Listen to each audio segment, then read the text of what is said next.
საბა იუმორისტია, უყვარს წერა და პოლიტიკური ток-შოუები. ნაინო უკვე შემდგარი პოდკასტერია, უყვარს ლაპარაკი და მსოფლიო პოპკულტურა. ნაინო და საბა ამ ტრანზიტულ ეპიზოდებში უზიარებენ ერთმანეთს აღმოჩენებს და დაკვირვებებს და ცდილობენ გაგვართონ.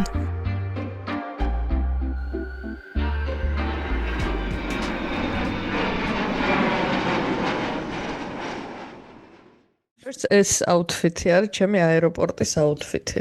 იმიტომ რომ ძალიან კომფორტული მაისურია, რომელიც ძალიან შემიჭირა და მაინც ვაცვია. ხო და აეროპორტში ვაცვია ხოლმე სულ ეს. არ ვიცი, ალბათ ბოლოს ტანზე შემომეხება და ეგ იქნება.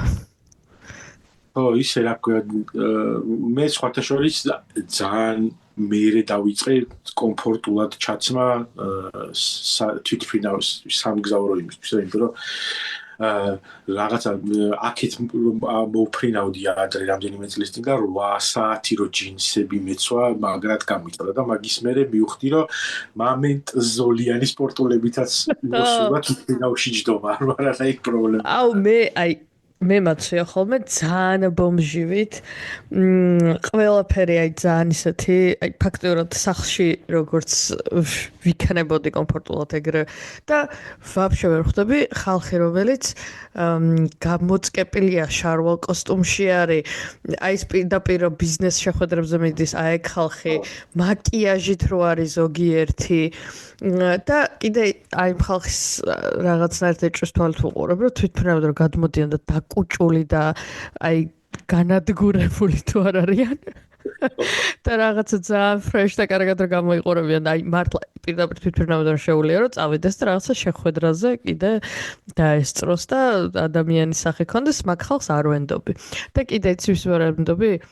ჯიმიდან რომ გამოდიან ასევე და რაღაცა გაოფლილი წითელი და გაუბედურებული რო არ არიან, აი ეგ ხალხი, აი მაგ ხალხს არ ვენდობი. ესე მაგ გადაწყვეტილი.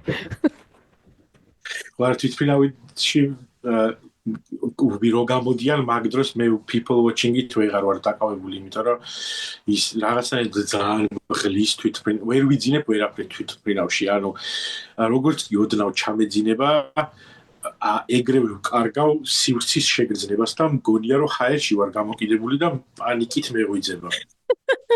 ოკეი. მე ის მემართება ხოლმე. ეს გიდეც კი გავისწორე, ამაზე ეპიზოდიც გვაქვს ჩაწერილი. სადაც დეტალურად ყვები ჩემი გიდის ისტორიას, მაგრამ მაინც ცუდად თუ მიდევს ხოლმე თავი და ჩამეძინება ხანდახან არის რომ შენივე წამოხრინვა რომ გაღვიძებს, ხო იცი? აი ეგ მემართება ხოლმე ხანდახან. და უბრალოდ თვითმფრინავში, იმიტომ რომ მან სულ მოუხერხებლად გძინავს და ის არის, მელატონინს ან რაღაცას სვამ ხოლმე, რომ ეგრევე დამეძინოს. ერთხელ ის იყო და ფრენა აგვიანებდა და მე რაღაც დავიძინე და რო გავიღვიძა ჯერ კიდე თვითმფრინავში ვისხარ და მეთქი მე მეგონა რომ უკვე ჩავედით რა ხდება და ჯერ არც კი ავფრენილვართ. ბოლო ფრენა მიუნხენიდან გამოფრინდი აქ და არა ამსტერდამიდან. ხო და კარგად რაღაცნაირად ისე დაჯდა რომ მთელი სამი შუაში მომცეს რა, სამიანი იმაზე რა ქვია სავარძელზე და არავინ არ იჯდა ჩემ გარდა. ხო და მე მემზადები ხარ რომ აქ უნდა წამოვწვე დავიძინო, იმიტომ რომ წინა ღამეს ფრენა გადამიდეს და აეროპორტში ვერაფრით ვერ დავიძინე, იმიტომ რომ ჰოლანდიელებს რატომღაც ის აქვს გაკეთებული რომ ვერ წამოწვევი აეროპორტში, აი მიუნხენის აეროპორტში და ძალიან კომფორტულია რა, სადაც გინდა წამოძექი და იძინე. და იქ ძალიან ცუდი იყო და ვერაფრით ვერ დავიძინე და ვემზადები ხარ რომ ეს 7 საათი უნდა ვიძინო თუ 8 საათი და უცებ მოვიდა ვიღაცა გოგო ინდოელი წინა რიგებიდან და აღმოჩნდა რომ დედამისი და მამამისი ისხდნენ ჩემს უკან და ამას გაუხარდა რომ ეს ორი ცარიელი ისო დაინახა ჩემ გვერდით და წავიდა რომ ეხლა გავიგე მოვკარი ყური რომ წავალ მოვიტანო ჩემს ნივთებსო და თქვენთან დავждებიო და სანამ მოვიდა მე დაწაკი. დავიძინე. აუ ისე ეგ ხარო ხედავ რომ ადამიანს ცალკე ნაგლობა იყო, ანუ არაფრით არ დავთმობდი პროსტა მაგ. არა, იცი რა არის, იმის მხრიდანაც ახლა რო იცი რომ გრძელი ფრენა არის და ადამიანს და ყველამ ვიცით როგორ ველოდებით ხოლმე რომ არავინ არ მოდის რომ დაგიდეს გვერდით და ცოტა ეს არის რა, ახლა ანუ რა რასელოდა.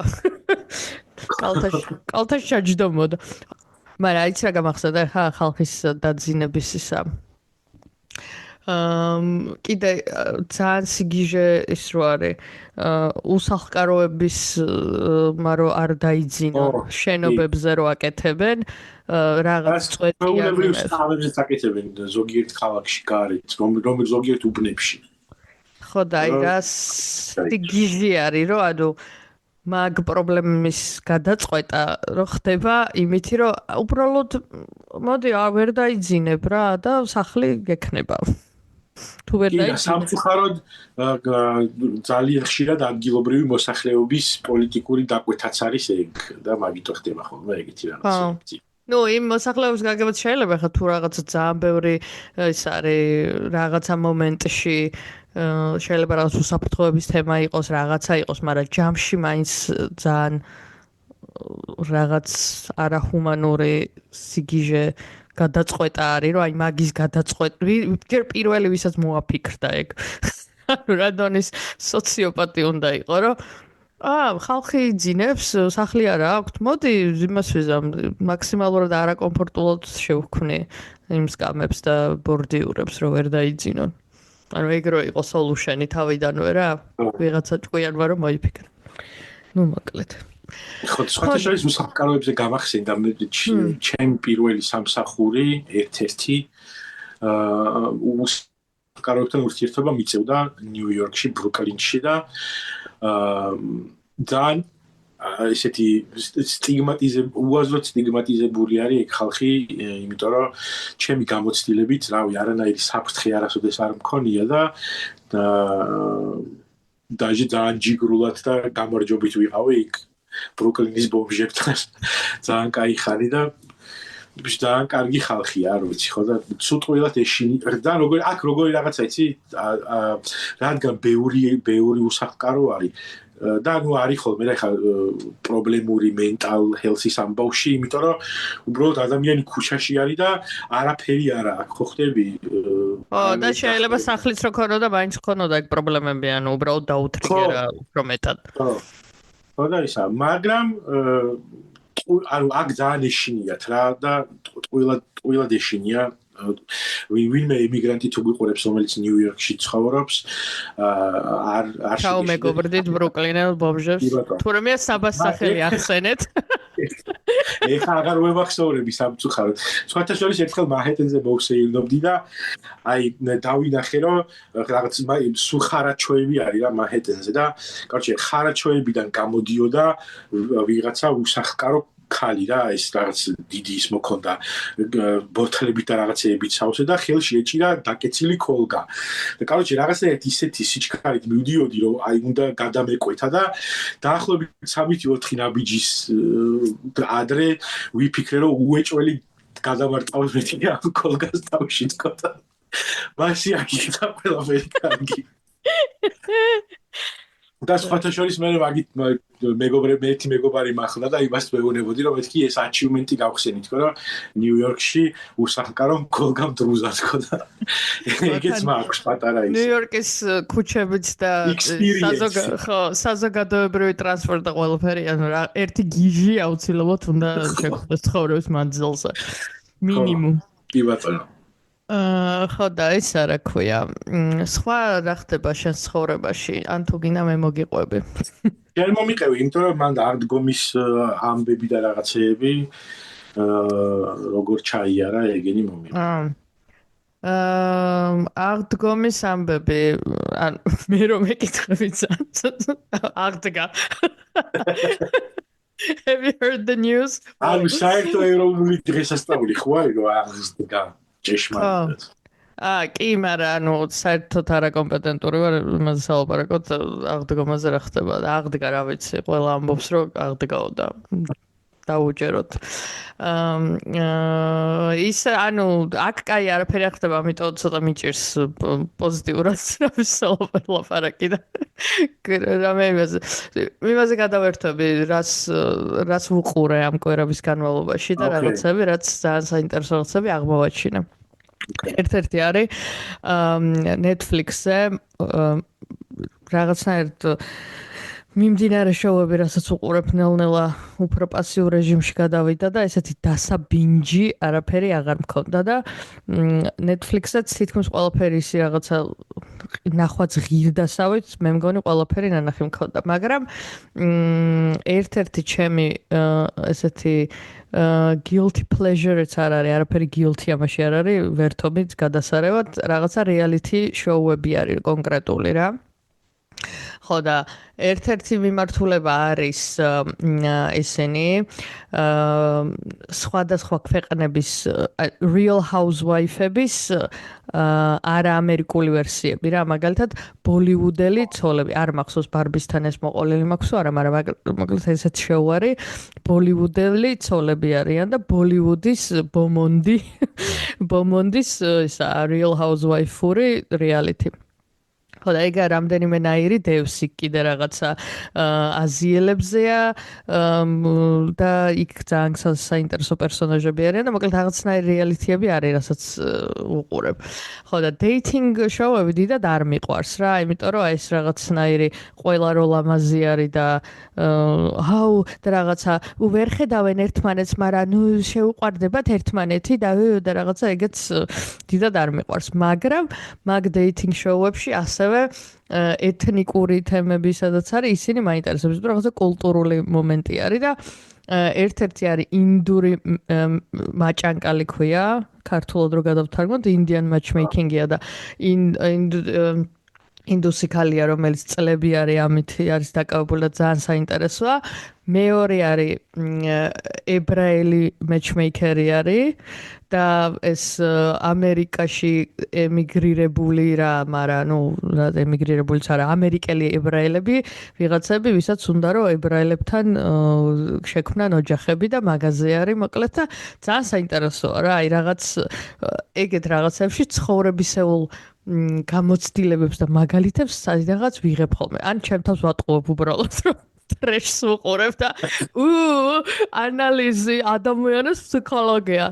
მაგრამ ნუ მოკლედ ეგ მიყვარს, ხო და ერთ-ერთი ეტყობა აღარც მახსოვს რთვალი მოვკარე ამ შოუს, მაგრამ არ მახსოვდა რომ იქ იყო, მაგრამ დამისაჯესტა ალბათ ამ ყველაფრის საფუძველზე, რასაც ვუყურებ, არის ესეთი დოკუმენტური Love on the Spectrum ქვია. და არის აუტისტური სპექტრის ადამიანების dating-ზე. და ეგ ნამდვილად შემეცნებითი არის, ვიდრე ისა რა, უბრალოდ რაღაცა ტრეში დეითინგი. და ესე იგი ამერიკული არის, მაგრამ ორიგინალში ავსტრალიული იყო, იმიტომ რომ პროდიუსერი ვინც შექმნა, მე მგონი ავსტრალიელია თვითონ, მე იმ ავსტრალიულს ვუყურე და ძალიან კარგი იყო. და ამერიკულია, რომელსაც მეტი სეზონი აქვს ფოთაშორის და ეხლა მე მგონი მესამე სეზონი იყო. და აი ძალიან საინტერესო არის და ძალიან ბევრი რაღაცა გავიგე აუტიზმის შესახებ რა.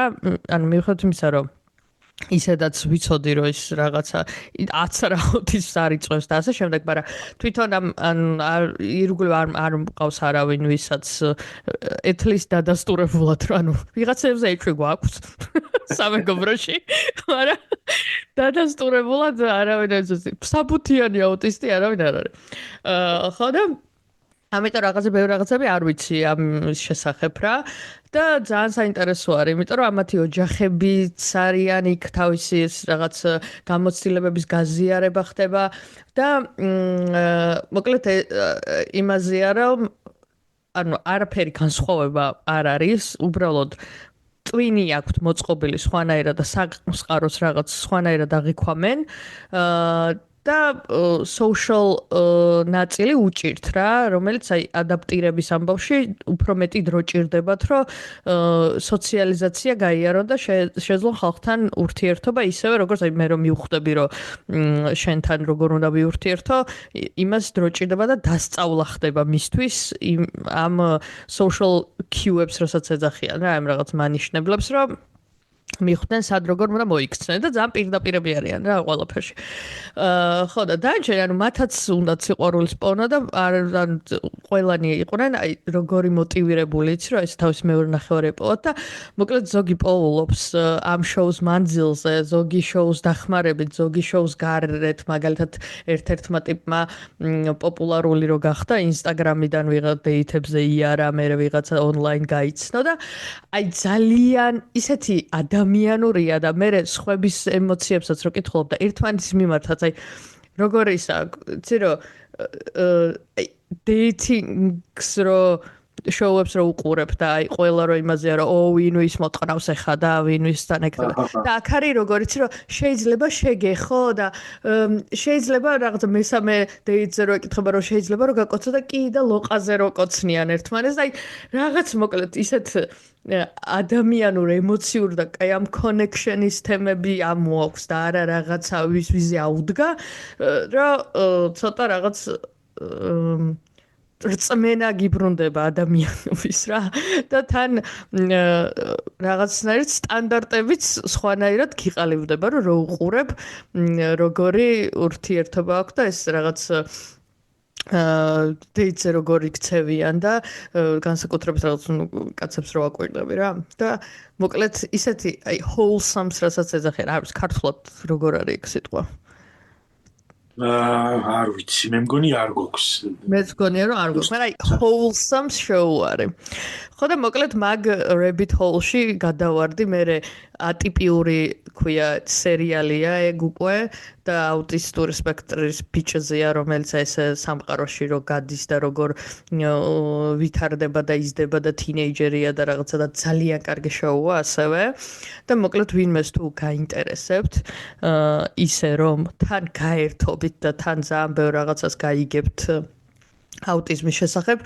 ყველას რეკომენდაციას ვუწევ რატო აქედან რატო ანუ ვიცი მაგრამ უბრალოდ მინდოდა და იცი რატომ მინდა თან რომ ხალხმა უყუროს ამ იმის შოუს ისინი ამონაჭრელებს უგზავნე რილებად მეგობარს რომელიც მეგობარს რა ნინიკოს რომელსაც იცნობ შენს და ეს არის რა ქვია ხო და არა აქვს ნანახი და მე შვიდერილი რომ გავგზავნე მითხრა რომ ხო ხვდებიო რომ ვერაფერს ვერ ხვდები რომ ვიგზავნიო და მეთქი სანამ არ ნახავ იმიტომ რომ კონტექსტიც უნდა გესმოდეს მაგრამ უკონტექსტოსაც ძალიან სასაცილოები არიან აი იუმორის გზნობა აქვს აი მოკლედ ძალიან ხვდები რაღაცეებზე რომ ადამიანური თვისებები სპექტრის მიუხედავად არაფერი არ იცვლება რა ვიღაცას უკეთესი იუმორის გზნობა აქვს ვიღაცა უფრო აქტიურია ვიღაცა უფრო ინტროვერტია საერთოდ არაფერი განსხვავებული არ არის გარდა იმისა რომ სხვანაირად მუშაობს მათი ტვინი და ანუ ერთ ტიპს ძალიან ისა აქვს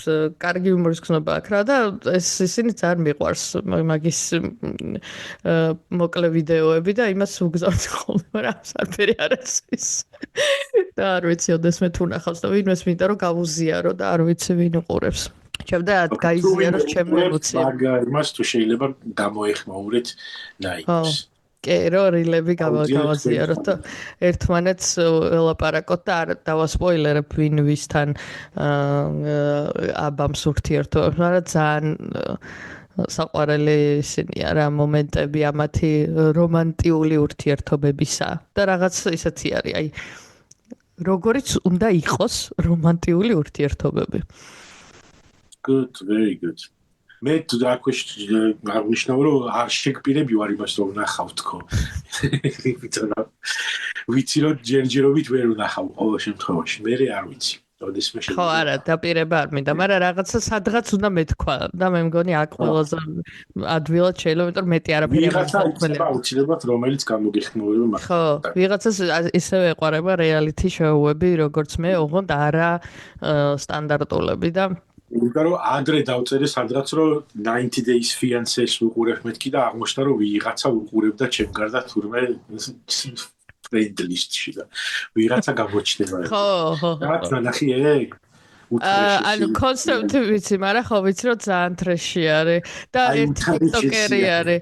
ერთი ტიკტოკერი იყო, რომელიც იმაშებოდა, აშარჟებდა მაგას, რომ აი ვიცი ხო ცალკე არის, მე ეს რაღაც მისმეჩინგი, კულტურული, მენტალური რაღაც ფსკერი ადამიანების ერთმანეთთან აი საშინელი შოუ არის და ხანდახან არის ვიღაცეები, რომელიც რაღაც ნორმალური წვილია, მაგრამ პანდემიის დროს ჩავუჯექი სხვათა შორის მაგას, იმიტომ რომ რაღაცნაირად ძალიან საკაიფოდ წაიღო და რაღაც ეს ალბათ უფრო ეს outdoor და უფრო ისეთი ფარტ გაშლილად და მსოფლიოს მოდებული დრამა რო იყო, მაგან დაასწრო მაშინ.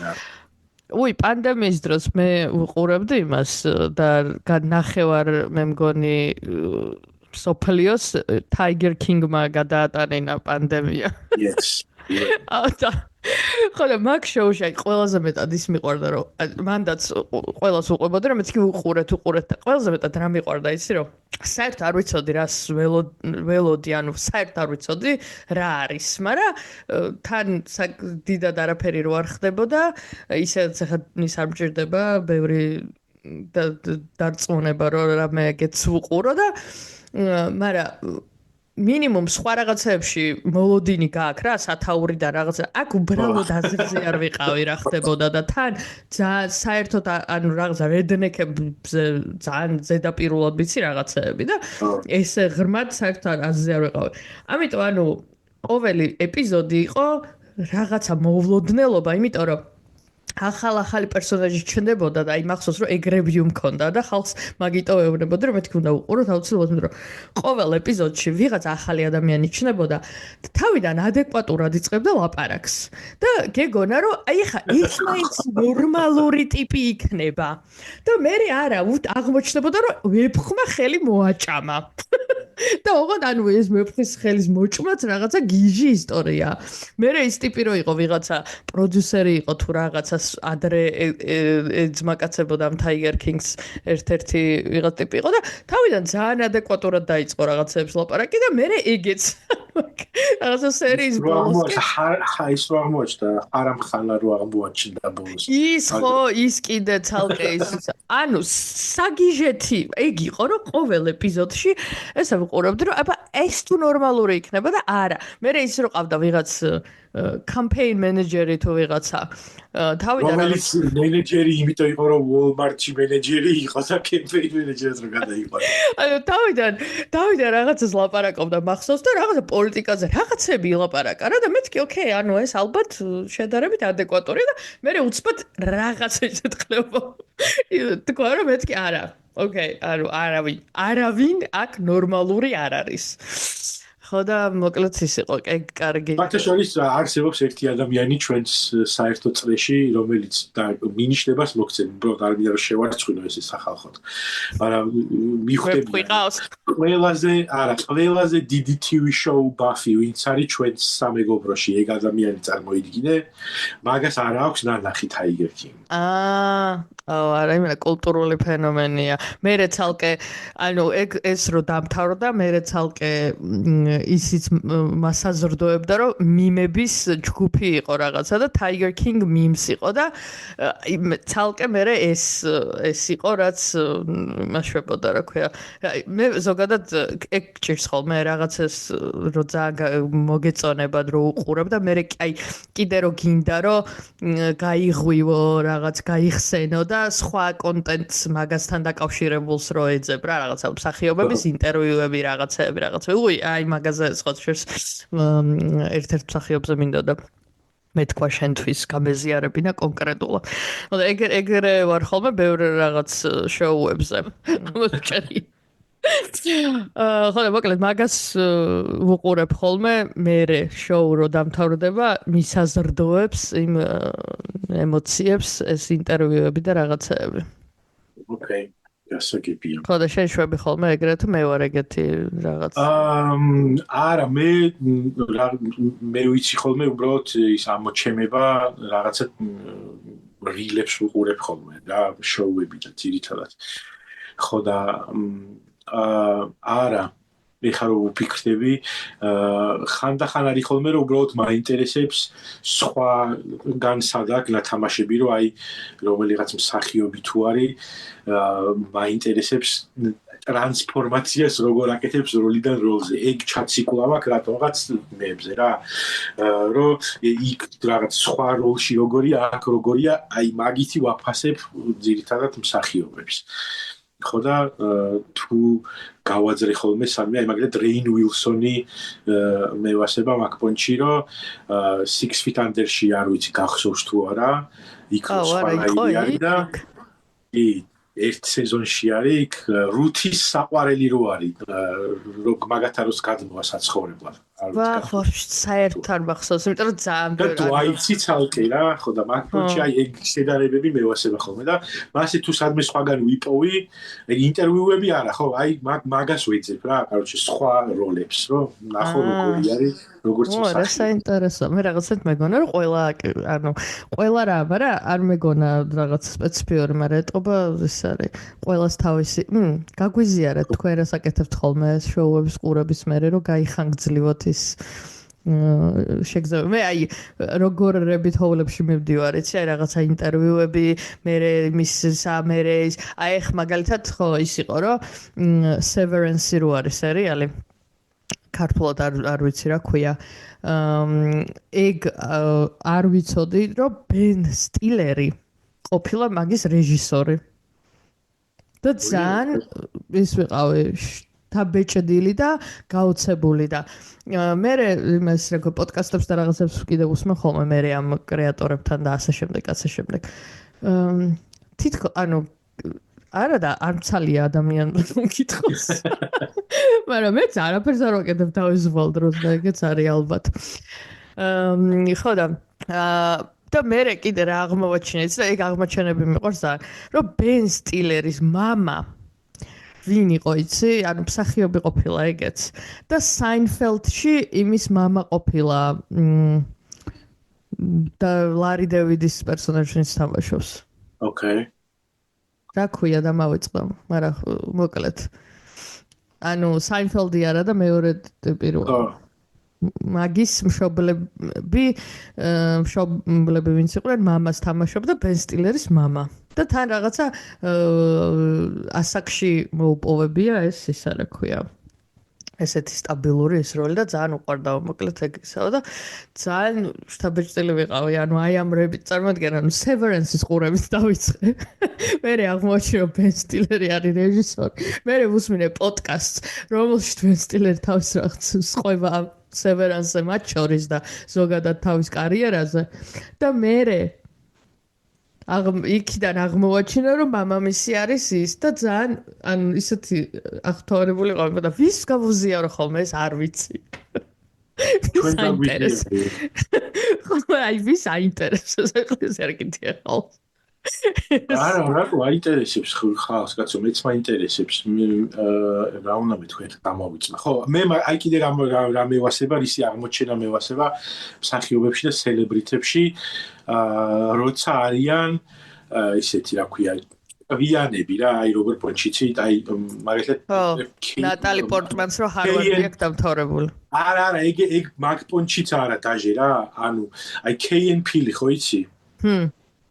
და კიგან მაიკლ მეორე მაღალი რომელიც არის მაგის ინტერვიუებს უსმინე იმაზე სამსახიობო კრაფტზე რა როგორც ხელობაზე და იმპროვ კომედიაზე რა და კაროჩე ისე ლაპარაკობს და ისე ხსნის ფილოსოფიას მსახიობობის და კომედიის და რაღაცის რომ კაროჩე სხვანაირად აზროვნებს ტიპი რა და ხვდები მე რატო არის ნიჭიერი იმიტომ რომ სხვანაირი მიდგომა აქვს რა ასეთ რაღაცეებთან და აი ეგ კონტენტი მე ვასწავლებ მაგერით პროგრამა ზუსტად ხვდები რა სწავლობ იმიტომ რომ აი შემდეგი ვიზეც მინდოდა რომ მეთქვა რომ ძალიან გაოცებული ვარ მისი ნიჭით არის დენი მაკბრაიდი არის მოკლედ ისა რა ქვია უეჭველი იცი ანუ ისეთი ტიპია რომ აი ისეთი ტიპია რომ რაღაცეებში რომ არის და თითქოს ანუ არაფერი რაღაც მოტროლო მსახიობი მაგრამ ეხლა იმაში შექმნა რო არის this is the end-ში რო არის ყველაფერს რო შეჭარბი. კი. ან ძალიან სახასიათო ტიპაჟი არის. ხო და არის ესეთი სერიალი, რომელსაც ქვია Righteous Gemstones, ქართულად ალბათ ძვირფასი თვლები ქვია. ან ძვირფასი ქვები და ოჯახზეა, რომელიც არიან მეგა ეკლესიის, მეგა ჩერჩის ისინი, რა ქვია, დამფუძნებლები. ხო და ეს სერიალი თავის დროზე შომ მირჩია. იმიტომ რომ რაღაც ეს ძალიან მეყვარს ხოლმე მეგობრები, ან ყველასთან რომ რაღაცა ინტერესი გეკვეთება და ისინი, ანუ სპეციფიური რაღაცა ისინი რო გაქვთ რა, რომ ჯდება ესე ფაზლივით და იმ რაღაცებს რო გირჩევენ და შენც რო იმას ურჩევ და რომ იცი რომ აი ამას ეს აი იმებსაც რივლებსაც ეგრე არ უზიარებ ხოლმე მეგობრებს რა იცი რომ აი ამას ეს ამაზე არის ტარგეტირებული, ამას ეს გავსწორ. ხო და ეგრე მირჩია შომ თავის დროზე და მოკლედ ეს რა ქვია გენიალური სერიალი არის ძალიან მაგრად გაკეთებული და მე ეხა ბოლო სეზონი არის თან ანუ ძალიან ხო იშვიათია რომ ეს ამერიკული სერიალები 15 წელი არ წელონ და წველონ და პირიქით ანუ ამათ უნდათ რომ ეს კარგ ნოტაზე დაესრულებინათ და ძალით არ ეწელათ რა 50 წელი და 4 სეზონია სულ და ეხა მე-4 სეზონია და ბოლოა და უფრო მეტად ჩანდა მოკლედ ინტერვიუები და რაღაცეები და პოდკასტებშიც ეს დენი მეკბრაიდი იყო და ვუსმენდი რა და ზუსტად ეგ შეგრძნება მქონდა მასზეც როცა ლაპარაკობს თავის შემოქმედებაზე თან აი როგორი ჯეკესური ფილმები აქვს აი ის Tropic Thunder რო არის. ანუ მაგაში თამაშობს, Pineapple Express-ი რო არის, აი ან просто ინტელექტიც რო არ ჭირდება.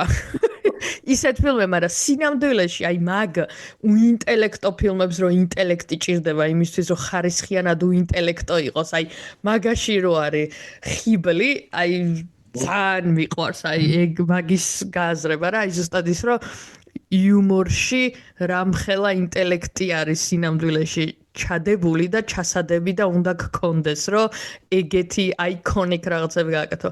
და კიდე ერთ-ერთი ის არის ფილმი არის Your Highness ან თქვენ აღმატებულება და მან ანუ თამაშობს ის ჯეიმს ფრანკო არის ეს რა თუ გააკეთე. ჯეიმს ფრანკო არის პრინცი და ეს არის მაგის დებილი ძმა. რომელიც მახინჯი და არა სიმპათიურია და ის ყველას ევასება და ძალიან ლამაზი და ის არის და ეს ვითომ ის არის რა. და ან ცუდი ბრიტანული აქცენტით ლაპარაკობენ. ამ რაღაცა შუა საუკუნეებში არის და სადღაც მოკლედ რაღაცა quest-ზე წავა ეს მაგის ძმა და ესეც გაყვება თუ რაღაცა და რო თავი დაიმკვიდროს. და მახსოვს ეგ ფილმი რომ ნახე ერთი 10 წლის წინ მეტის ნანახი მაქვს და ნუ აი ძალიან პრიმიტიულია თითქოს და ისეთი, მაგრამ ისეთი რაღაცებია და ისეთი რაღაც მომენტებია დაჭერილი და ეს რაღაცა შარჟები ისე ხარისხიანადაა გაკეთებული, რომ ძალიან მომინდა რომ დავარევაჩო ყველა ეს დენი მაკბრაიდის ფილმი. საოცრად ნიჭიერი კაცი არის რა, იმიტომ რომ აი ეს ხა აი ეს სერიალი HBO-ს აქვს ნაყიდი და HBO-ზე არის. გენიალურადაა გაკეთებული და თვითონ რასაც ყვება მოკლედ არ უნდოდა რომ შარჟი გაეკეთებინა ამ მისი მღვდლების რა. უნდოდა რომ ნამდვილი აი და მართლა ძალიან კარგადაა გაკეთებული რომ პერსონაჟები არიან როგორც იცი რომ ხვდები რომ საშინელი ადამიანები არიან მაგრამ ის რაღაცა ადამიანური მომენტები აქვს რითიც მათთან კონექტები და ემპათირებ რა რომ აი რაღაცა ერთ-ერთი ძმა რომელიც მამამისის ჩრდილშია და ძალიან უნდა რომ თავი Succession-ის სხვანაირი ვერსია არის და იქ რაღაცა პატარა ძმა რომელიც ამაზე ასაკი პატარა და ჩაგრავენ და იმის რაღაცა მოტივები და ემოციები და მიუხედავად იმისა რომ საშინელი ადამიანები არიან ძალიან ისეთი wholesome პერსონაჟები არიან, ვისთანაც შეგიძლია ისა რა ემპათია გქონდეს და ამიტომ რაღაცა კიდევ და კიდევ გინდოდეს რომ უყურო რა, იმიტომ რომ სინამდვილეში რაღაც საშინელი ხალხი ვინც არის არ გინდება რომ იმას ელოდო და უყურო და ელოდები რომ აი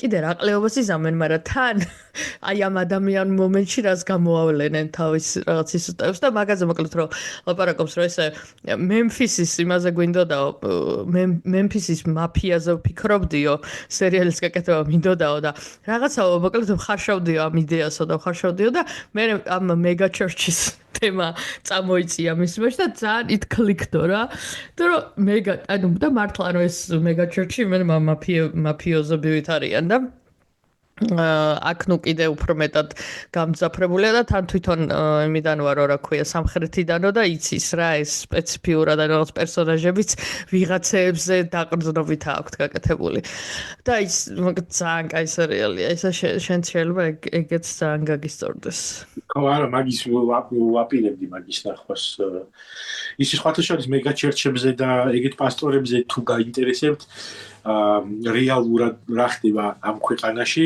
ჯონ ოლივერს აქვს ძალიან ძველი ერთი 10 წლის წინანდელი სეგმენტი ძალიან დეტალურად აქვს განხილული ეგენი ყველაფერი და თითელი სქემა ფინანსური ხალხს როგორ აგოიმებენ ასე შემდეგ და თუ ვინმეს გაგაინტერესებთ ეგ შეგიძლიათ ნახოთ უცებ მოგიყვანთ აზზე ჯონ ოლივერი მაგ სიტუაციაში რა ხო ჯონ ოლივერის ესენი ძალიან კაია ფოტოშოპის კაი ხანია აღარ მიყურებია ჯონ ოლივერისთვის, იმიტომ რომ იმდენად გადავსებული მაქვს ტვინი აკაურობის რაც ხდება ყველა როგორც ჩვენს ქუდშია ნათქვამი პოლიტიკური ტოქ-შოუების რომ მიყვარს მაგ-პონჩი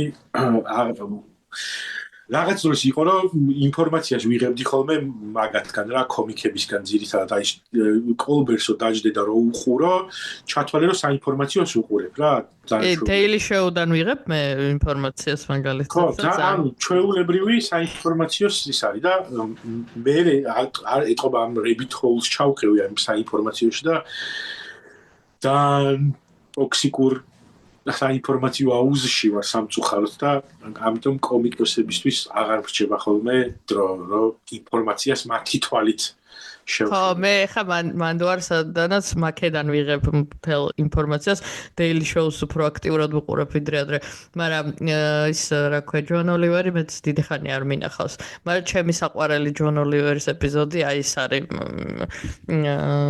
მეცა ის არის ტაჯიკეთის ისაა ხო? პრეზიდენტი გონ ტაჯიკეთია. და ეგ თურქმენეთი ხო არ არის? თურქმენეთი არა ხო, ბოდიში თურქმენეთი კი, ბოდიში ვინმე ტაჯიკეთიდან თუ გვისმენს რატომღაც ქართულად. თურქმენეთი როგორც აღმოჩნდა წინა ეპიზოდში გეოგრაფია ჩემი ძლიერ ხარ არა. ამიტომ არავის არ გაუკვირდება.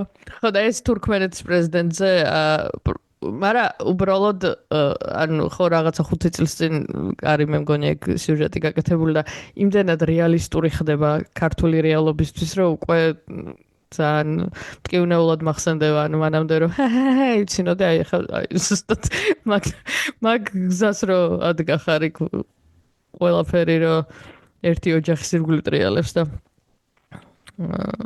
ეს არის ხო ანუ ძალიან რეალისტური არის უკვე და ეხლა რომ გავიხსენე თავიდან გამეცინა და მე უცბად დავსევდიანდი იმიტომ რომ მივხვდი რომ ძალიან ესა პარალელი და ძალიან ახლოს არის აი საქართველოს პოლიტიკური და ისტორიული და ოლიგარქიული და მდიდრული და Real Housewife-ური თემები ძალიან კარგი მასალა არის არგი დრამა სერიალისთვის რა იმენა ჩემი ცოლის დაქალები კი კარგად ასახავდა ძალიან ბევრ რაღაცას.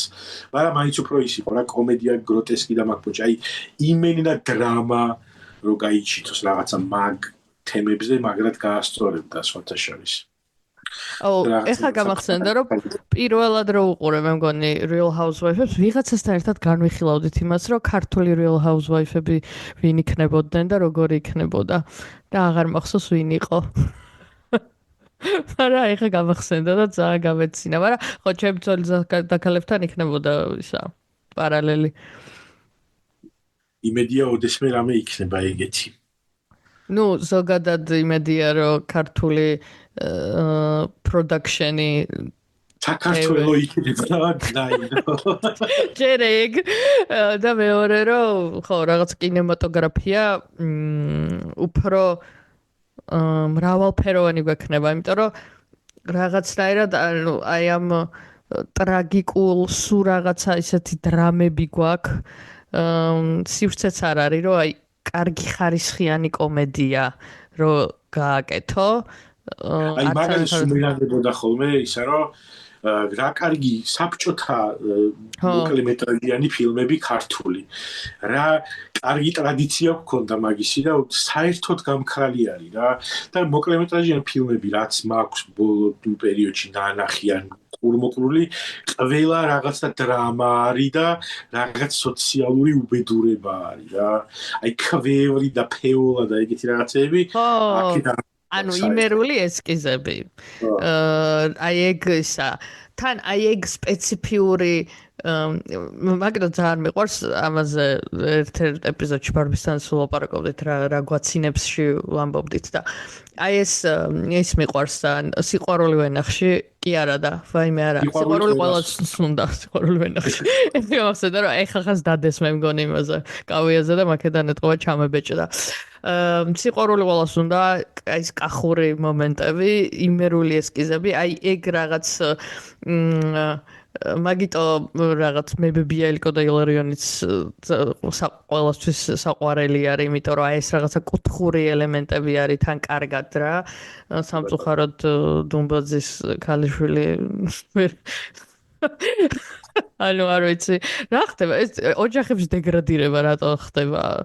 ანუ დუმბაძესაც არის რაღაცა კონტროვერსიული რაღაცები მოვისმენე, მაგრამ არ ვარ მაგაში კომპეტენტური და არ ვიტყვი, მაგრამ ზოგადად ну ნაწარმოებებიდან გამომდინარე და რაღაცა ანუ სხვა სოფხედველობა სხვანაირი ქონდა აშკარად იმ კაცს და ამ ოჯახებს რა ჭირთ გამსახურდიებს რა დაემართათ იმას რა ქვია კენედის ოჯახს რა დაემართა ანუ ხოლმე ის დღეს რო გეუბნებოდი პარალელს გამსახურდიასა და კენედის ოჯახს შორის ან რაღაც ხო არის აშკარად დეგრადირება ხო რანაირად ხდება ნეტა ეგ არ ვიცი მე ის ხო არის ბუნება რომ ისვენებს თუ რაღაცა ეგეთი ამბავი არ არის იმაზე ეგ ფეხბურთელებზე მაქვს მოსმენილი რომ კარგ ფეხბურთელებს რო ცუდი ფეხბურთელი შვილები ყავთ და ძალიან იშვიათად არის ხოლმე რომ შვილიც მაგარი ფეხბურთელი გამოდის და მაგაზე მახსოვს რომ ამბობდნენ რომ ბუნება ისვენებს და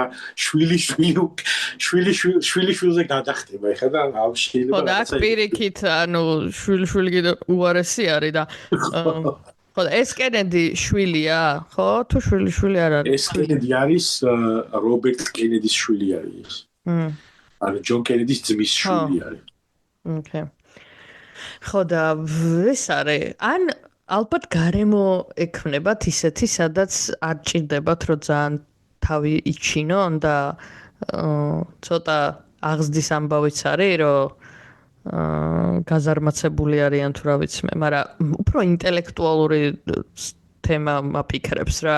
ანუ შეიძლება რაღაც არაფერს არ მიაღწიო და რაღაც სტანდარტულ წარმატებული ტიპის საერთოდ არ იყო.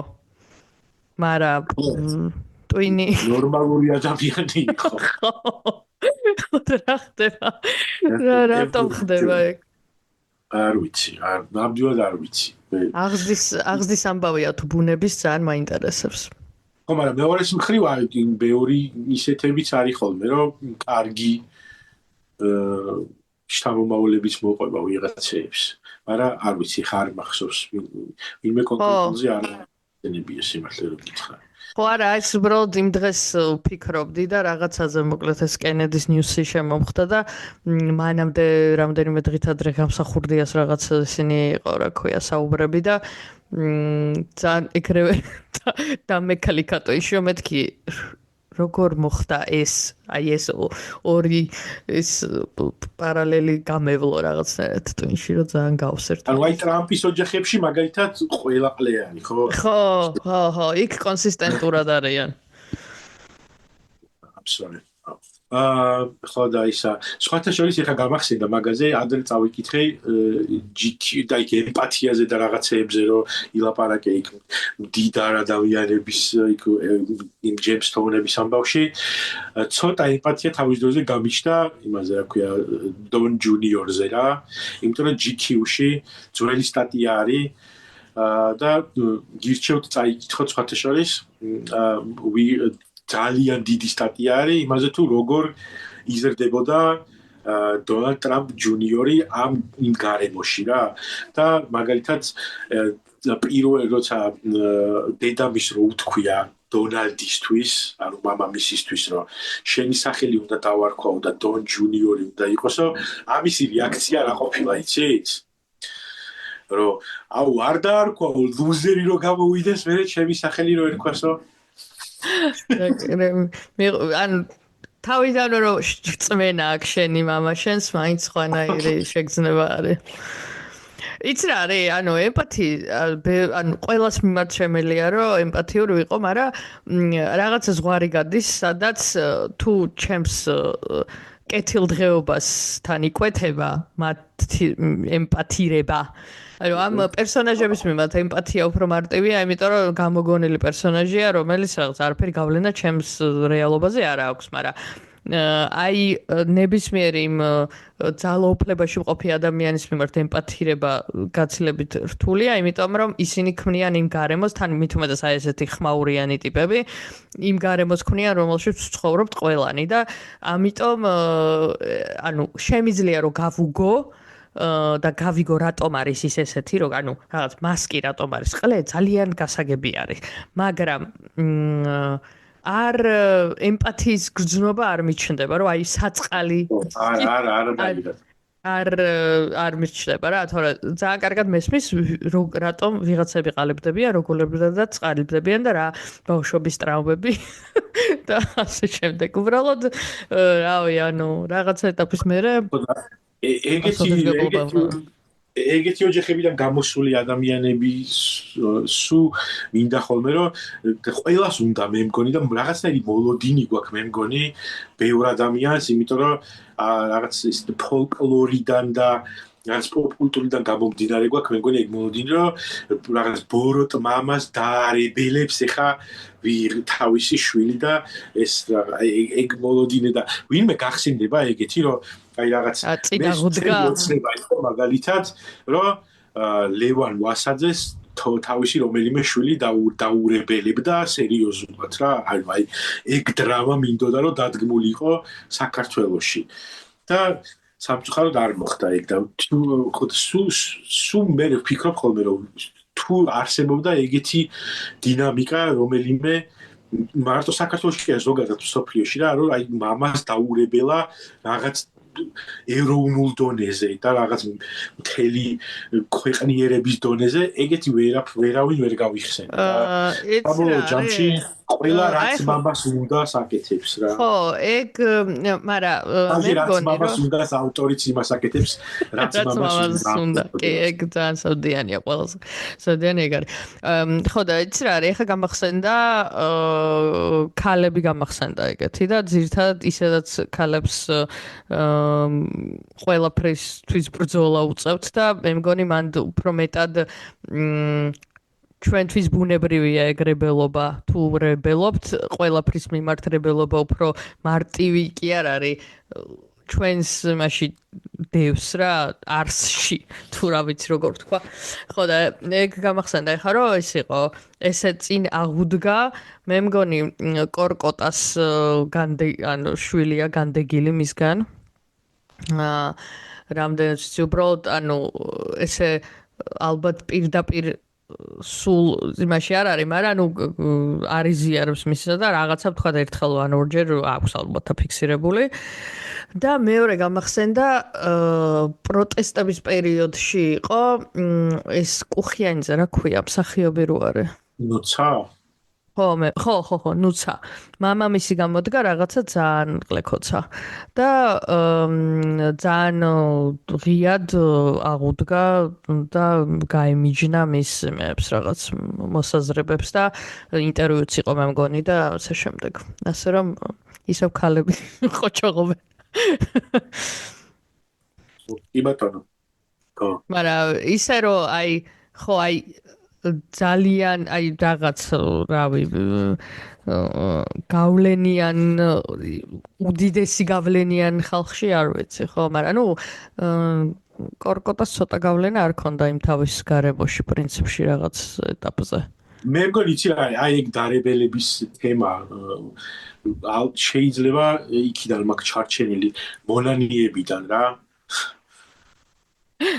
აი იქ როგორც ურებელებს აბელ არავიძეს თორნიკე და მე აბელ არავიძე მამამის რაღაცა ეგ მოლოდინი გაქვს თითქოს რომ ნუ მე ყოველ შემთხვევაში არ ვიცი შეიძლება სხვებს არ აქვთ ეგისა რომ რაღაც ქართველი აცი ეხლა აღსდგება და ანუ თავისი მშობლის გავლენას ეს ეროვნული სულისკვეთება გადააწონის და საფრთხოდ არა ხო და იცი რა არის რას დავაკვირდი ახლა ეს ეპიზოდი რაღაცა ძალიან deep წავიდა ხო და მაგას დავაკვირდი რომ რაღაცნაირად მოკლედ ოჯახური ფასეულობები დამახინჯებულად გვაქვს მე მგონი გააზრებული და ოჯახური ფასეულობები გამოიხატება იმაში რომ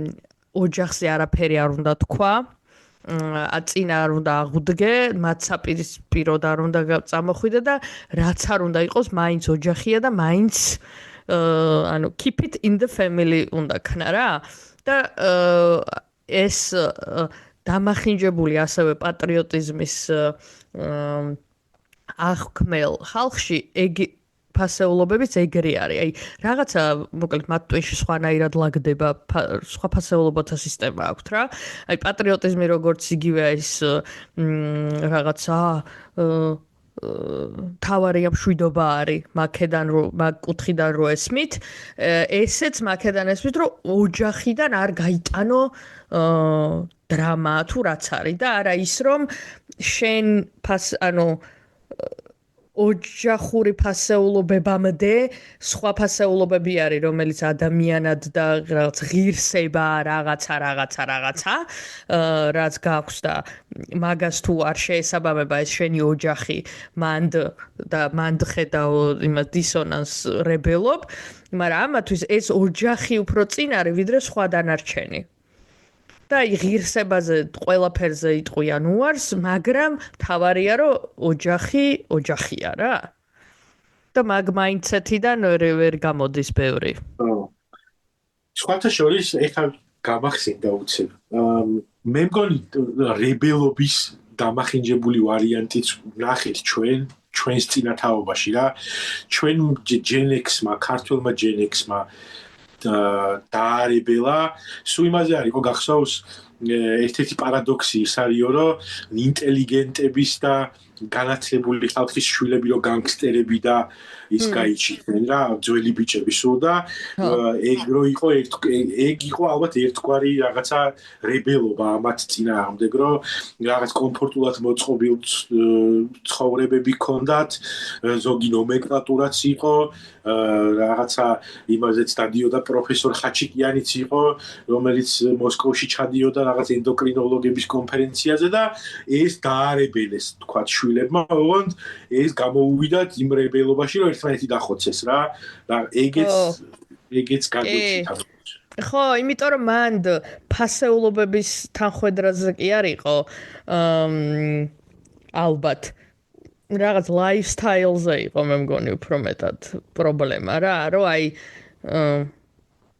მე ვიქნები დამოუკიდებელი ადამიანი რომელსაც რაღაც არ აინტერესებს ეს თუ არ ხდები იმიტომ რომ მან არა ხო და აი შეიძლება რაღაცა მოტივი თავიდან შეიძლება და ყოფილიყო მაგრამ საბოლოო ჯამში მაინც სიმახინჯები ხო იმიტომ რომ სხვა ალბათ იმიტომ რომ სხვა გამოხატვის ფორმა არ არსებობდა ეგეც და შეიძლება ის მომენტია რომ მე თვითონაც ის დარებელებული ტიპები ვერ შეელიენ ამ რაღაცა კომფორტებს რომ პროფესორმა და აკადემიკოსმა მამამ საძაღლეთიდან გამოიყვანა რა ხო და იჭირეს ხო რაღაცა ის იყო რა ნახევრად რებელობა იმიტომ რომ მე მგონი რომ შეიძლება გარემოც არ იყო ისეთი სადაც ბოლომდე ისე დაარებელებდი, რომ შედეგი ქონოდა და უბრალოდ რებელობა იმაში გამოიხატებოდა, რომ მე ხა ოჯახს შევარცხვენ. იმითი რომ არ ვიქნები გამოწყეპილი არისტოკრატე მადონას სერვიზე. ოკეი, ხო, ზუსტად კი ბატონო, კი. ჩავაანალიზოთ, პროსტა ხედავ, ერის ტრავმა. მოვიღეთ და ჩავაანალიზოთ. ხო, იმიტომ რომ ის არის სულ სხვანაირი ისიც რა, აი თვითმფრინავის ბიჭების რომანტიზებაც მაქედან ხომოდის. ან ეგ მთელი ტრაგედია ძალიან ბევრი სხვადასხვა კუთხიდან არსებობს და არა მხოლოდ იმათი კონკრეტულად ის გარდაცვალების თემა ზოგადად საერთოდ ბევრი მაგაზე გაცილებით მრავალწახნაგა დრამის გაკეთება შეიძლება ვიდრე აი ეს რომანტიზებული ყლეობები რასაც სულ ვისმენთ ხოლმე და ზოგადად ან ყველაფერი რაღაცა სხვანაირი რაღაც მე მგონი რა გვევასება იცი ყლეობებში რომანტიზმის ნახვა აი ის რა ქვია ისტორიის მაიკლ სკოტები ვარ აი უძინართა მზე მაგალითად უძინართა მზე მაგათ მევასება სხვათა შორის არა ფილმი ის არის აი როგორც ანუ იმ ფილმში ყველაფერი ისე არის როგორც უნდა იყოს რა მაგრამ რომანტიზება მაგ ფილმის for the anjulobis რომანტიზება რომ თვითონ გაიკეთა ამ ჩემს ხო და ის რაღაცა და ის ბიჭი რომ ანუ მაინც რომ ფაკაპი იყო მაგრამ რაღაცა და აი მოკლედ ანუ თვითონ ფილმთან არა მაქვს issue მაქვს იმ ხალხთან ვინც არასწორად აფასებს მერე რა ნახა მაგაზე გამახსენდა ძალიან კაი მოიცა გადამავიწყდეს მაგრამ სხვა რაღაცის თქმა მინდოდა რომანტიზების თემაზე რო არომანტიზებთ თქო იმებს თქო არასწორ რაღაცებს თქო ის მამი ნათლი მამა უყვარს ყველას. ანუ სინამდვილეში სულ სხვა რაღაცა არის მაგ ფილმის მთელი აზრი და ამ დროს უბრალოდ ხალხი იყენებს კრიმინალური სამყაროს და მაფიის რომანტიზებისთვის და არა ის რომ რავი ტრაგედია ოჯახის და მთელი ამბები რა და მანდაც მაგ ყლეობის რომანტიზებას ვაკეთებთ.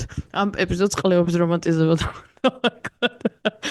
და ხო და მეორე კიდე რაც გამახსენდა რომ არასწორად ესმით არის ისა რა ქვია Fight Club-ი ამას ძალიან კარგი ანალიზი ვნახე TikTok-ზე.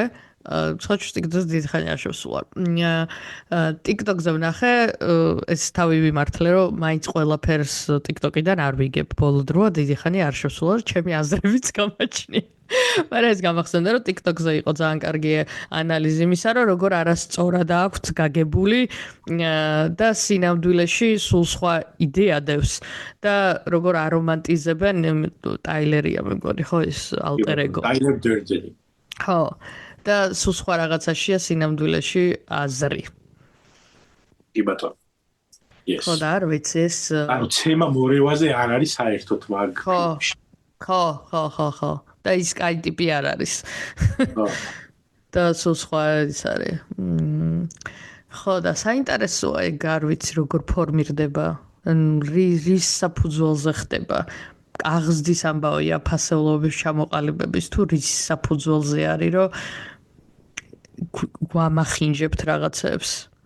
და არასწორ შენც რო იმაზე ყვებოდი შენ ეპიზოდში ამერიკის ეპიზოდში იმაზე ამერიკის რეალობა არისო ნაჩვენებიო და მაინც არასწორად არომანტიზებს აი რაღაცის არასწორი რომანტიზებები მოკლედ რა გვაკლია ნეტავ არ ვიცი იცი რა ეს ბოლო ანუ ორი რაც ნათლია და ის რაც ახსენე Fight Club-ი ეგენი მე მგონი უფრო ის არის რა კაცების ავგადასავლების სიყვარულის ამბავში რა რომ რაღაცა ვითომ ქუჩა მაინც აი ნათლის პონჩი ის არის რა რომ რაღაც კვესტია ვითომ რომ იმას აღარ უყურებს რომ იმას საკუთარი ძმის მოკლა რომ აიზულა მაგ სისტემამ მაგას არ უყურებს რა ეს ტიპი აი ეს უყურებს რომ იქ წავიდა და რაღაცა მაფია და რაღაც ეგეთი თემები არის. ემოციების იმაში ხო არ არის პრობლემა, რომ აი ეგეთ მასკულინურ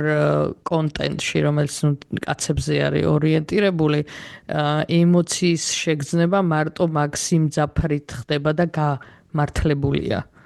და არა ის, რომ რაღაცა უფრო ეგეცა, მაგრამ იცი რაღაცა დრამას უნდა უყურო, რომ აი ის არა ქვია ძმა მოკლა და მაგაზე შეიძლება რომ ხო და აი ეგ ეთყობა იცი არის რაღაც იმაზეც არის ალბათ ფილმის ბრალიც არის რაღაც მომენტში იმიტომ რომ ძალიან გვიან ხდება ეგეთი რაღაცეები მე თან იქ მართლა არის ბევრი ისეთი მომენტი რომელიც ცოტა გლამურიზებული არის ეგ ცხოვრების ეგ სტილი მაგრამ სხვა არის ფილმები რომელსაც ძალიან მაგარი არის როგორც crime drama და საერთოდ არ აქვს რომანტიზებული მაგ მხრივ თუ არა გაქვს ნალახი შენც აუცილებლად გირჩევ დონი ბრასკო რომელიც არის ჯონი დეპი და ალ პაჩინო და ჩემი აზრით ეგ არის ალ პაჩინოს საუკეთესო როლი ერთ-ერთი რომელიც თამაშობს ბრუკლინელ მაფიოს ნამდვილ ამბავზე არის თან გადაღებული ანუ იმენა ნამდვილი ამბავი არის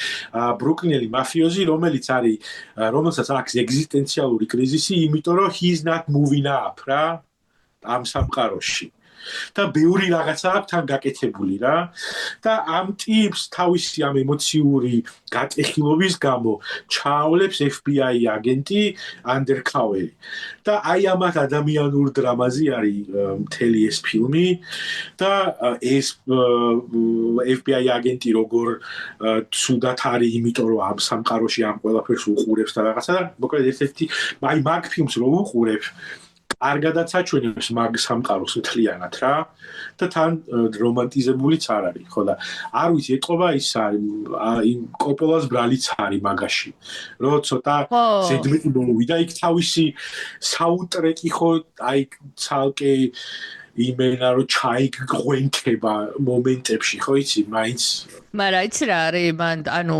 ხო არის ადამიანები ვიზაც არ ანუ მაგ გლამურმა არ დააჯერა რომ მაფიოზობა ის არის თესლობა რა ხო და ეს ალბათ მაინც რაღაცა უნდა გქონდეს რაც გიმყარებს რაღაცა ისე შენ ტრამვებზე თამაშობ სადაც ანუ რავი უბნის ხარ ვიღაცა ბირჟავიკი შპანა და მე ამას უყურებ და აი მაკეთკენ მიილტვი რომ ეს ტიპი გინდა ოდესმე გახდე რა ანუ თავიდანვე ის არის იმიტომ რომ რამდენადაც ძალიან ვეთანხმებ იმას რომ პოპკულტურა ძალიან ბევრ რაღაცებს აყალიბებს ადამიანის ცნობიერებაში და შეიძლება რომ დადებითი გავლენა გქონდეს და ზუსტად ეს love on the spectrum იმით მომეწონა და მაგის თქვა მინდოდა დამავიწყო და სანამ მაგაზე ვლაპარაკობდით რომ პოპკულტურით მოწოდებული სწორი რაღაცეებია რა ანუ თან ერთობი კი, იმიტომ რომ ყველას არ უნდა 3 საათიანი დოკუმენტურის ყურება, ტანჯვა წამებით, რაღაც ანუ სხვა სახით უნდა ამ ინფორმაციის მიღება.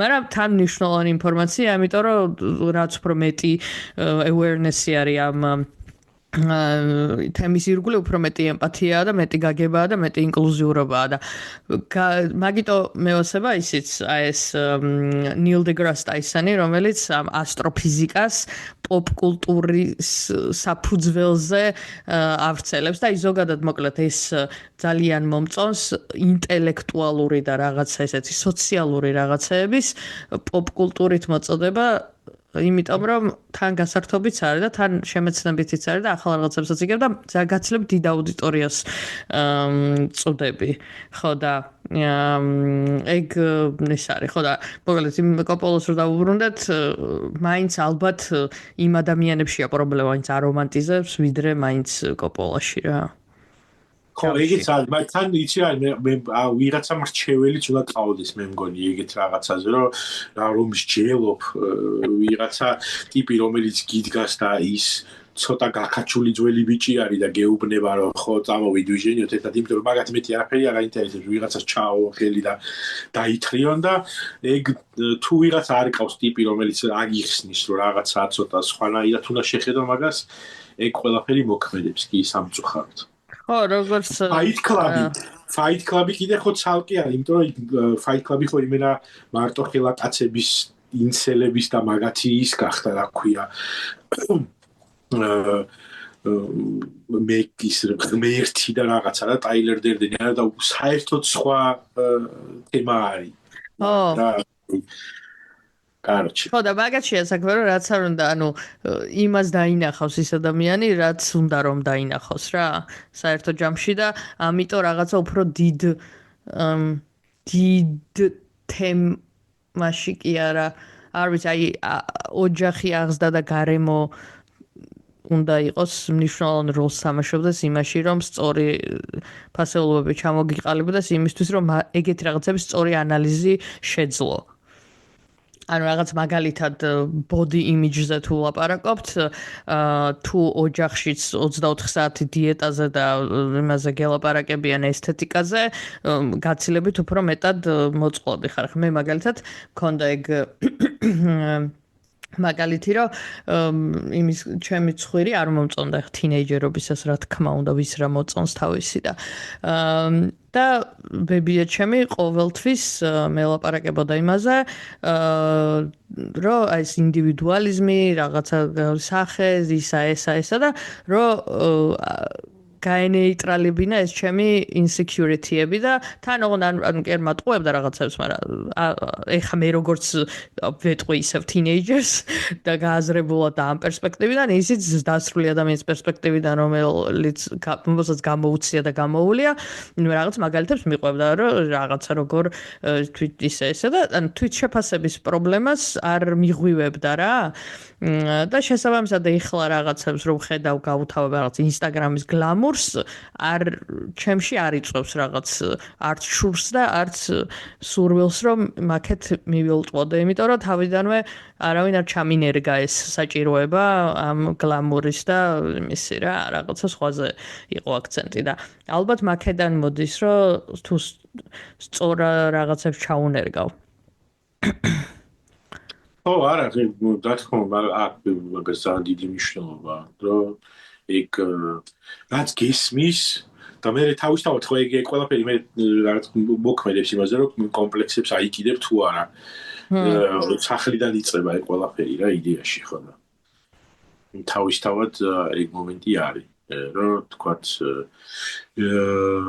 თან მარტო სახშიც არ არის რა ყველა უნდა ჩაყოს ეხლა მე მაგალითად ჩემ სულ მქონდა პრობლემა იმაზე რა ქვია წონასთან დაკავშირებით არ არსებობს ადამიანი ჩემს გარშემო რომელსაც ამაზე ან რჩევა არ აქვს მოცემული ან რამე კომენტარი არ აქვს გაკეთებული რა ანუ და ვიღაცა რომ უბრალოდ რჩევას გაძლევს და გონია რომ რაღაცას არგს გიკეთებს ამეთი არ მიკითხავს შენთვის რჩევა ამ თემასთან დაკავშირებით საერთოდ ხო ხარდა ეგ ჩემთვის იყო თქვა 1-10 წლის წინ სერიოზული პრობლემა იყო და ეგ მიქმნიდა მაგალითად ეგეთი რაღაცეები body image-ის პრობლემას და ეხა ძალიან body positivism-ში ვარ გადავარდნილი, თან რახან plant-based დიეტაზე ვარ გადასული, ქოლესტერინი და წნევები აღარ მაწუხებს და შესაბამისად ესე გამართლება არ არის. მხრივ საერთოდ აღარ მაინტერესებს ანუ. და ისაგან არის რომ შენ ჯანმრთელობაზე ზრუნავენ. ხო, მაგრამ აი როგორი რაღაც აი მამა ჩემი მაგალითად პირველ შეკითხვას რასაც მე მისვავს ხოლმე რომ კიდე მოვიმატე თუ არა და მე ფეხები მე მაგალითად ჩემი ნაცნობისთვის არ დავასახელებ ხა როგორი რა კავშირი მაქვს მაგ ადამიანთან მაინც რომელიც აქ დაიბადა და გაიზარდა ქართველი არის და მისთვის ეს ქართულია ეს ინტროჟენი შენს ცხოვრებაში და რაღაცეებში არ იყო ნაცნობი და სერიოზულად იგრუზებოდა ამაზე რომ ვიღაცა რომ ეგრე ეტყოდა რომ უი რაღაცა მოპუტკუნებულ ხარ თუ რაღაცა გაიგე და სერიოზულად დამჭირდა მაგისთვის ახსნა რომ it's a cultural thing რა ანუ აი ეს არ ცდილობს რომ შევაწყობა მოგაყენოს უბრალოდ ესეთები ვართ ქართველები და ეს დამჭირდა სალაპარაკო თემა არის ხო, ანუ და ეს აქ იმდენად ისეთი თემა იყო ეგ რომ ამას იმენა ვასწავლე რომ ეს იცოდე რომ ვიღაცა ამას რომ გეუბნება არ გაბრაზდე. იცოდე რომ ამით ის ცდილობს რომ იპიტი რაღაცა გითხრას.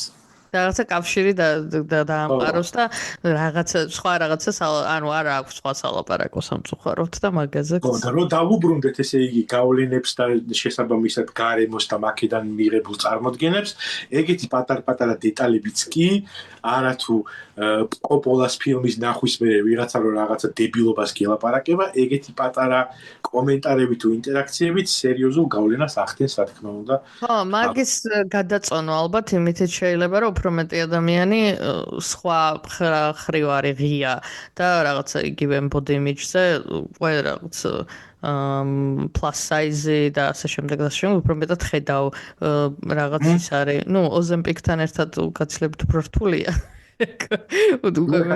უკან წავიდა, მაგრამ დაბალანსდა ცოტა რა. ანუ ნაკლებად ის არის რაღაცა ერთი სტერეოტიპული გარეგნობის ხალხს არ ხედავ ყველგან და ყველაფერში და პოპ კულტურაში მათ შორის. ხო. და თან უცნაური სხვათა შორის რაღაც მომენტში მაგაზე ვფიქრობდი ხოლმე რომ იდეაში საქართველოში კაც ჭარბწონაზე ძალიან უცნაურია რომ ჩემი იმიტომ რომ რაღაც ძალიან visible არის რა ყველგან ყველასთვის რა ვიღა ტიპები გადამოგლებული რომ დაადიან და იტაყუნებენ იმაში რა ქვია ქუჩაში საფხულში მაგრამ მიუხედავად ეგეთ visibility-შიც რაღაცნაირად ახერხებ რომ ხა იმიტომ რომ საკუთარი თავი არ მოგწონს რაღაც მომენტში და მე ამაზე ვიღაცა თუნდაც ხუმრობიდან რჩევით რომ რაღაცას გეუნება, კარჩი მაგას დიდი ის აქვს, რა ქვია და მაფიიდან სად წავედით. სერიოზული ტრანზიტი იყო. და თან ანუ გაგართობთ ხალხს რომ პირდაბოდეს და მეორე ეპიზოდში რაღაცა ჩავაჭირეთ ეგრევე რომ ბავშვობის ტრავმები სუკანე მაფია ძველი ბიჭობა და აღსდა ნეტა თუ რისი ვრალი არის ეს ყველაფერი. ეგოი ბარბისთან დიდი ხანია ეპიზოდი რო ჩამეწერია, ეს იყო გავლენა იქონია რომ დამიგროვდა რაღაცეები და შევაზავე. ბარბარა შვებულებაშია და იმედია მალე დაგვიბრუნდება რომ პიზდეც ინტელექტუალურ თემებზე იქ ვისაუბრო და პოპ კულტურა დავტოვოთ რომ მეტასობა შეძლოთ. უფრო თავისუფლად მასზე ლაპარაკი. რავი, შეგვიძლია მე მგონი რომ დავარეფაფოთ, არც ვიცი რამდენი ხანი ვილაპარაკეთ, მაგრამ რადგან წინაზე გვითხრეს რომ ვილაპარაკოთ, და ნახოთ. არ ვიცი რა უნდა დავარქვათ ამ ეპიზოდზე საერთოდ რა ხდება, მაგრამ იმედია რამე სასარგებლო იყო ვინვესტის. ჩემთვის ძალიან თერაპიულია ეს ახლა მივხვდი რომ ეს არის იცი აი მე რომ ვიღაცისგან მესმის ხოლმე ეგეთი რაღაცა ექსპერიენსები რომ შეიძლება მე აი body image-თან დაკავშირებით რომ ვიცი მარტო რო ვარ რაღაცა ექსპერიენსში ეგ მშველის ხოლმე რა სხვათა კი მეც ეგ მიყვარს ძალიან მაგიტო გაზიარება მიყვარს რაღაცეების ერთხელ მახსოვს ერთი პერიოდად ეხა ხო ძალიან ევანგელისტივით დავდივარ ამ თერაპიაზე რომ ვლაპარაკობ ხოლმე რომ კარგია ხალხ რო ცადეთ და ერთხელ მახსოვს რომ ერთმა ტიპმა მკითხა რომ რატო ვლაპარაკობ ამდენს მაგაზეო ხო და დავფიქრდი მეც და მე მივხვდი რომ მეც გამისწორდებოდა რომ ვინმეს უფრო ადრე ეთქვა ეს ყველაფერი და უფრო ადრე შემიძლებოდა რომ აღმომეჩინა და ჩემ თავს დავხმარებოდი. და მაგიტო მიყვარს რაღაცებს გაზიარება, რომელიც უკვე გამოვცადე და ვინმესთვის შეიძლება სასარგებლო იყოს და რაღაც 2 წლით ადრე გაიგოს იმის შესახებ რომ რაღაცა შეუძლია რომ გააკეთოს ან მიხვდეს რომ მარტო არ არის და არ იდარდოს ამაზე ან რავი რაღაც შუმსმუქოს არსებობა ვიდრე sharing is caring მოკლედ და მაგის გაზიარებები მიყვარს ამიტომ. და ეს საუბარიც მივხვდი რომ ძალიან თერაპიული ანუ რატომ მინდა პოდკასტის კეთება მაგაზეც ჩავფიქრებულო ჩემ თავში რომ ეგო არის რომ მინდა რომ ხალხმა მისმინოს თუ რა არის და ძალიან როგორც ხედავს აღდგომა დავუთმე თვით შემეცნებას. იმიტომ რომ ძალიან არ მინდა რომ ეგო იყოს ამის მოტივირებელი რა სულ არ მინდა რომ ის არ მაქვს მიმდევრების გაჩენის სურვილი არ მაქვს, მაგრამ მე მივხვდი რომ ეს გაზიარებაა ჩემთვისვე თერაპიული, რა ჩემთვის თერაპიული პროცესი არის, საუბარი, რაღაცების გაზიარება და მსჯელობა. და უბრალოდ შეიძლება along the way ვიღაცას ასევე სიამოვნებდეს ამის მოსმენა. ესე ჩავაანალიზა. კი, ეგრე არის ნამდვილად. იმიტომ რომ ეხლა მე ბარემ ბოლომდე ჩავაჭერ ერთ პატარა დეტალში, იმიტომ რომ ჩემთვის მაგალითად მე მქონდა ძალიან სერიოზული თანატოფობია, რომელიც არის სიკვდილის შიში, აი უსერიოზულესი მის მქონდა. და ანუ ოღონდ ის კი არა რომ ეხლა გავალ და მანქანა დამარწყავს და მოვკვდები, არა აი ფილოსოფიურ და კონცეპტუალურ დონეზე რა. და მაგ თემაზე არავინ არასოდეს არ ლაპარაკობს, ძალიან ტაბუირებული არის. და სადღაც ვიპოვე რაღაცა ფორუმზე, მე მგონი Reddit-ზეც იყო დაჟე, არ ვიცი, რომ ხალხი რომელიც იგივეს განიცდიდა თურმე. და ამან იმდენად დიდი შვება მომგვარა, რომ მარტო არ ვიყავი ამ შიშში. რომ ეგ იყო სხვათაშორის ერთ-ერთი პირველი ეტაპი იმისთვის, რომ საბოლოო ჯამში დამეძლია ეგ და ამიტომ ჩემი აზრით ნებისმიერი ესეთი გულწრფელი საუბრები მგონია რომ თუნდაც ერთი ადამიანისთვის შეიძლება იყოს რაღაცის სარგებლის მომტანი რა. დაიჯდეს და აიგოს რომ რაღაცა და თვითონ რაღაც რეპრესირებული არ არის ამ სამყაროს გასვლასაც ჭირს იგივე რაღაცა. კი, ეგ გააზრება რომ სხვებსაც ზუსტად იგივენაირი რაღაცები აწუხებს როგორც შენ არის ძალიან შვება იმის რომ შენში არ არის რაღაცა პრობლემა რომ ზოგადად ყველას აქვს იგივე განცდები და ეგ და იმას რომ დაუბრუნდეთ ოჯახის თემას ახლა მივხვდი რომ ეგ არ გაზიარება და რაღაცებზე არ ლაპარაკი ალბათ თლიანად ერის ტრავა არის. იმიტომ რომ არ ვსაუბრობთ რაღაცა, აი ესეთ რაღაცებზეც არ ვსაუბრობთ. რაღაცებზე აი გულახდილად არ ვსაუბრობთ. და მაგიტო არის ყველაფერი რაღაცნაირი ზედაპირული და ისეთი არის, სადაც ვერ სულ იმის შეგრძნებაში ხარ, რომ შენ აკლდები რაღაცას და დანარჩენი ყველას ცხოვრება გადასარევია რა. და რაღაც აი იგივე სოციალური მედია მაგასაც ხალხს უწყობს და თან ეს არის რომ აი მარტო კარგი რაღაცები გამოდო, მარტო კარგზე ილაპარაკო და ამ დროს რაღაცა მაგ LinkedIn-ი მაგიტო მეზიზღ თავისი რაღაცა იმითი ზედაპირულობით ხო და რაღაცნაირად იკვეთება ოღონდ ეხლა ამ მომენტში ვერ ვაკავშირებ, მაგრამ ეს ოჯახიდან რაღაცების არ გამოტანა ალბათ ხელს უწყობს იმას, რომ სხვა ოჯახებსაც იგივე პრობლემები რომ ემართებათ, ანუ არ იცვლება ეგ გარემო და სულ ერთი და იგივე რაღაცა ტრამვებში ვტრიალებთ რა, სადაც არ ვსაუბრობთ იმაზე, რომ უი ჩემთანაც ეგ იგივეა. მაგრამ მე მგონია, რომ ჩვენ თაობაში უფრო მეტად არის ეგ და ნელ-ნელა ხო, იმიტომ რომ იცი, მე მგონი ეგ არის ორი ფუძი აქვს, მე მგონი მაგას აი ეხა რო ვამთავრებდით ამ ეპიზოდს და მე რო ისე მოვაბრუნე, რომ არ მეყო. 5 წუთში დავამთავრებ არაუშავ.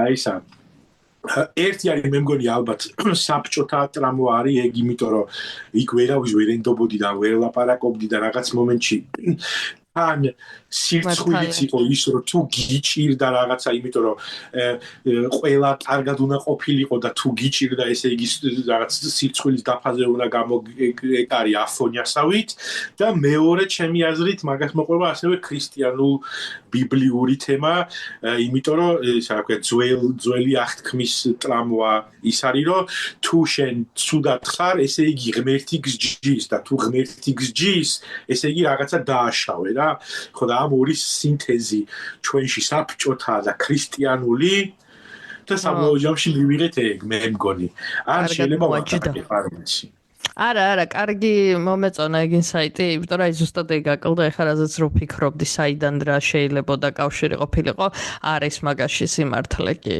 ანუ და საკმარისი დროც იყო იმისთვის რომ რაღაცა ჩამოყალიბებულიყო ეგეთად და თან მე მგონი მთელი ბევრი წლების მანძილზე იმდენად არ ვიყავით თავისუფლები მაგ ყველაფერში რომ სუფჭირდებოდა რაღაცების დამალვა და მაგიტო უფრო მეტად გაჯდა გენეტიკაში და სხვათა შორის ამაზე ძალიან დიდი ხანია ვფიქრობ როგორც იუმორისტი და ვერ ვხსნიდი ამას და მე მგონი აი მაგასთან არის კავშირში, რომ საქართველოში general auditorias ყოველ შემთხვევაში self-deprecating humor-ი არ ევასება რა. შენ რო გამოხვიდე, როგორც stand-up კომიკი მაგალითად იუმორინაზე და შენს ოჯახზე და შენ თავზე იმენა დაიჯვა, მაგაზე ეგ არ დაგიფასდება როგორც იუმორისტს და მაგისი ბრალი არის ეგეც მე მგონი რა. იმიტომ რომ სუფიქრობდი აი self-deprecating humor-ი ქართველებს არ გვევასება. ხო, ფართოდ რა, ესე general auditorias. ხო, აი ის პირდაპირაც არის, რომელიც სხვანაირი რეალური არის და არ არის. ანუ კურიოზი გადამხდა კი არა, აი რა იდიოტი ვარ რომ ესეთი რაღაცა ხდება ჩემს. კი, იმიტომ რომ სიცხვილია რომ იდიოტი იყო. ხო. იმიტომ რომ ინტელიგენცია. ხო, ძალიან. ხო და ეხლა ის რა არის, აი ძალიან დიდი ხანია ვფიქრობ იმაზე, რომ ქართული იუმორისტული გარემო როგორ და საით უნდა განვითარდეს და აი stand-up-იც მაგალითად, რომელსაც ბევრი კარგი ადამიანი აკეთებს და ძალიან პატივს ვცემ მათ, რომ აქვს რაღაცა ნაპოვნი აქვს თავისი ეს ხმა და რაღაც აქვთ რა ნაპოვნი, რაზეც საუბრობენ რაღაცა, მაგრამ აი ფართო მასშტაბურად როგორც კულტურული მიმდინარეობა, როგორ შეიძლება რომ ეგ საქართველოში აი ჩამოყალიბდეს, როგორც მაგალითად რაღაცა ამერიკული სიტკომების კულტურა როგორიც არის პირობითად, აი რაღაცა ეგეთი ან stand-up-ის კულტურა როგორიც არის და სხვადასხვა მიმდინარეობის რაღაც ტიპები არიან, რომელიც და ბევრნი არიან თან. ეხლა მაგდენ შეიძლება საქართველოში არ იყოს, მაგრამ როგორც რაღაცა კულტურული ფენომენი, შოუ-ბიზნესის ერთ-ერთი მიმართულება. Ну, ზოგადად ქართულ შოუ-ბიზნესსაც კიდე ცალკე შეიძლება საუბარი, მაგრამ ხო და მაგაზე ხა ერთი შემოთავაზება, რომ აი ეგ თემა, რაც ახლა შენ მოყევი, ძალიან კარგი თემაა და ეგ შემდეგ ეპიზოდში ხო კი, ეგ ვიფიქრე მეც, კი. აუცილებლად. უკვე მაინც რომ დავგეგმეთ. რომ არ ვგეგმავდით, მაგრამ აი ძალიან საინტერესო არის, იმიტომ რომ მაგაზე ძალიან ხშირად ვფიქრობ ხოლმე. იმიტომ რომ მინდა მაგ ყველაფრის დანახვა. აი, ამაზე დავასრულოთ, რომ შემდეგზე ამ თემაზე ვეცადოთ ვისაუბროთ. შემდეგ იმაზე გადაჯდომაზე ვისაუბრებთ იუმორის. შემდეგ გადაჯდომაზე. მადლობა რომ გვისმენთ. მოგწერეთ თქვენი გაზიარებები, კომპლექსები. მოიცემადაც შეგიძლიათ ჩაგვიწეროთ აქაც ამ ეპიზოდებსაც შეგვიძლია რომ დავურთოთ. შეგიძლიათ პატარა არაფერი არ დაგვისაჯესტოს არაზე ვილაპარაკოთ, იმიტომ რომ ის ბარბისთან არის ეგ მარტიდან დავიწყეთ და ბოლოს ბანი იმისზე გადავიწყეთ. ამით არაფერი არ დაგვისაჯესტოთ, მაგრამ გაგვიზიარეთ თქვენი რაღაც დაკვირვებები მათ შორის და დაგვიკომენტარეთ და გვემეგობრეთ და რა საბა ჩამოვა ევროპაში ეს გვაქვს დახურვის საბა ჩამოვა ევროპაში ეს ქუდი გვექნება აქ დახურვის. ანუ თან ორივენაირად მუშაობს რა, თუ საქართველოს გახდება ევროპა ხო ჩამოვა და თუ თქვენ მოგიწევთ რომ ევროპაში გაიქცეთ, იქ ჩამოვალ თქვენს ხანა. ხო, მაგრამ მოდი პირველს ვაწევ, მანიფესტირებ პირველს. ეგ იყო ჩემი ეს რა ქვია, ჩუმი შიში, რომელსაც არ ვაჟღერებდი და შენ გავაჟღერე. ტრამვაზე ჩამაჭირე. მაგრამ მოკლედ საბა ჩამოვა ევროპაში. კარგად. კარგად.